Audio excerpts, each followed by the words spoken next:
दोस्तों, हम हर हफ्ते बड़ी मेहनत से आपके लिए एक दिल दहला देने वाली एनिमेटेड हॉरर स्टोरी बनाते हैं। तो अगर आप हमारी यानी खूनी मंडे चैनल की कहानियां एंजॉय कर रहे हैं तो हमारे चैनल को सब्सक्राइब कीजिए और हमारी लेटेस्ट वीडियोस की नोटिफिकेशन के लिए बेल आइकन दबाना मत भूलना।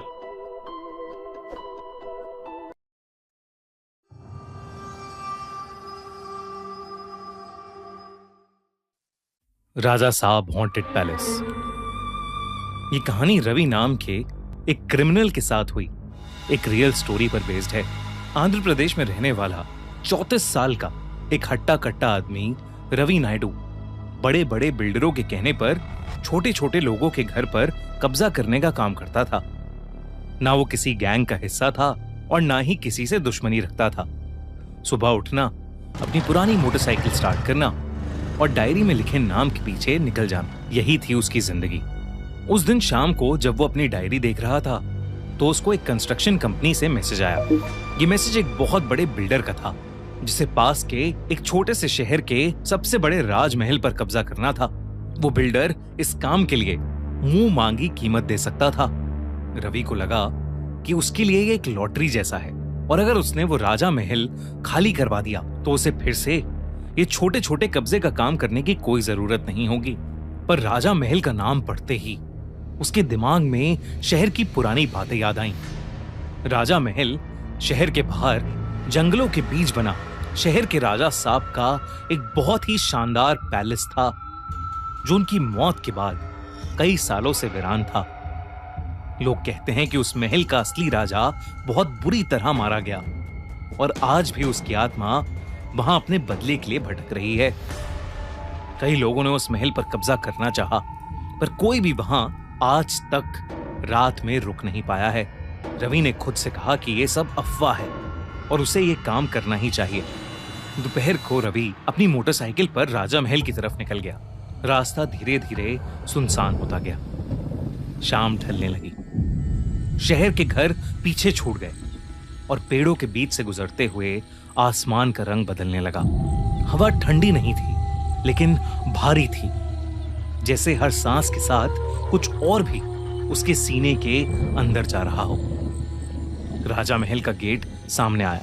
लोहे का बड़ा सा गेट आधा झुक चुका था। उस पर जंख जम चुकी थी और पेड़ की बेलों ने उसे पूरी तरह से जकड़ रखा था। रवि ने मोटरसाइकिल बंद की। जैसे ही इंजन की आवाज खत्म हुई, आसपास की सारी आवाजें भी जैसे दब सी गईं। कोई पंछी नहीं, कोई जानवर नहीं, सिर्फ खामोशी और एक हल्की सी हवा जो जंगल की पेड़ पत्तियां हिला रही थी। ऐसा लग रहा था कि शायद वो हवा रवि को कुछ बताना चाह रही थी, लेकिन रवि का उस पर ध्यान नहीं था। रवि ने गेट के अंदर कदम रखा। राजा महल अंदर से और भी ज्यादा भयानक लग रहा था। ऊंची छत, लंबी कॉरिडोर्स और दीवारों पर पुरानी पेंटिंग्स जो आधी मिट चुकी थीं। कई तस्वीरों के चेहरे घिसे हुए थे। पेंटिंग में आंखों की जगह सिर्फ काला रंग था, जैसे किसी ने जानबूझकर उन्हें मिटा दिया हो। रवि पेंटिंग्स देख ही रहा था कि तभी एकदम से उसे ऐसा लगा कि जैसे कोई उसे देख रहा है। उसने आवाज लगाई, कोई है? कोई है यहाँ? उसकी आवाज कॉरिडोर में घूमकर वापस आई, लेकिन वो आवाज बिल्कुल वैसी नहीं थी जैसे उसने बोली थी। वो थोड़ी धीमी थी, थोड़ी भारी, जैसे किसी और के गले से निकलकर लौट रही हो। रवि ने इस पर ज्यादा ध्यान नहीं दिया और चुपचाप राजा साहब के कमरे में चला गया। वहां जाते ही उसे अजीब से चक्कर आने लगे तो वो कुछ देर राजा के पुराने से बेड पर जाकर लेट गया। उसकी आंख कब लगी उसे पता ही नहीं चला, लेकिन फिर कुछ ही पलों में एक आवाज ने उसे उठा दिया। किसी के चिल्लाने की आवाज। वो आवाज जमीन के नीचे से आती हुई लग रही थी। शब्द साफ नहीं थे, लेकिन उनमें एक भूख थी, एक गुस्सा था और कुछ ऐसा था जो बहुत पुराना था। रवि के सीने में एक अजीब सी घबराहट भरने लगी। वो धीरे धीरे आगे बढ़ा और एक कमरे के सामने आकर रुक गया। दरवाजा आधा खुला था। अंदर खून में लिपटी जंजीरें पड़ी थीं और उन्हीं के पास एक दिया जल रहा था। दिए की लौ बिल्कुल सीधी थी, जबकि कमरे में हवा का कोई झोंका नहीं था। रवि ने जैसे ही कमरे के अंदर कदम रखा, वो दिया बुझ गया। अंधेरा इतना घना हो गया कि रवि को कुछ नजर नहीं आ रहा था। उस पल रवि को पहली बार लगा कि शायद यहां आकर उससे एक बहुत बड़ी गलती हो गई है। कुछ ही पलों में फिर एक आवाज आई। रवि के कान के बिल्कुल पास किसी ने कहा, तू यहां कब्जा करने आया है? रवि ने पीछे मुड़ना चाहा, लेकिन उसके पैर जैसे जम गए थे। उसकी सांसें तेज हो गईं और दिल जोर जोर से धड़कने लगा। अंधेरे में धीरे धीरे एक अजीब सी चीज उभरी। वो आदमी जैसी थी, लेकिन पूरी तरह नहीं। उसका शरीर काले धुएं जैसा लग रहा था।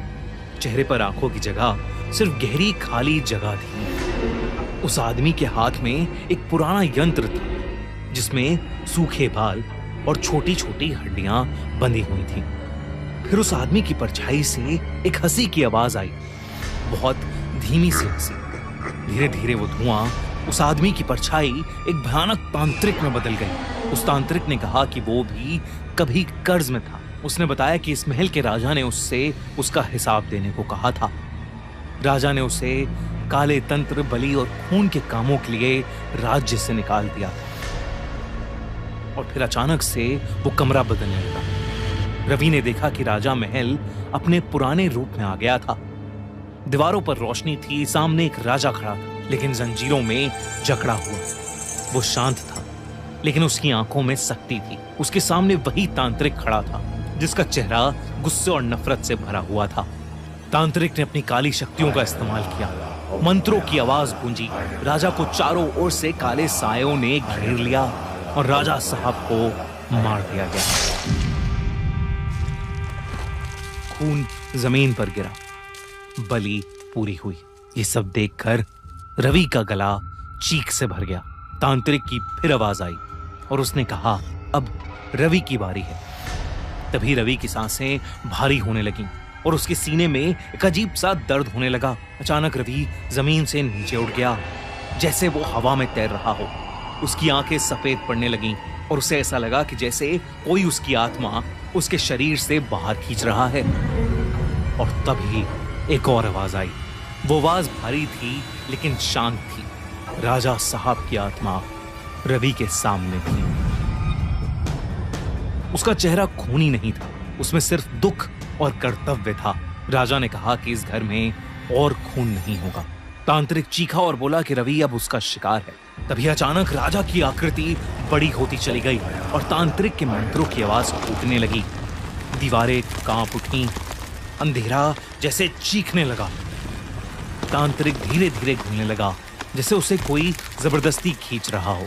रवि जमीन पर गिर गया। उस राजा का साया ठीक उसके सामने था।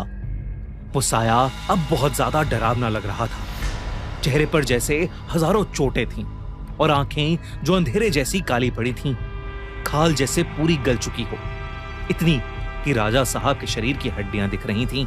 रवि ने घबराते हुए बोला, राजा साहब, मुझे छोड़ दो राजा साहब। तभी अचानक से उस राजा का साया गुस्से में रवि पर चिल्लाया और उसे वो राजा महल हमेशा हमेशा के लिए छोड़ने के लिए कहा। रवि इतना घबरा गया कि वो बेहोश ही पड़ गया। जब उसकी आंख खुली, सुबह हो चुकी थी। राजा महल वैसा ही था जैसा सालों से था, टूटा हुआ, खंडर, खामोश, जैसे रात में कुछ भी नहीं हुआ हो। रवि बिना पीछे देखे वहां से बाहर भागा। उसने बिल्डर को ये काम करने से सख्त मना कर दिया। तब से वो राजा महल आज भी खाली है।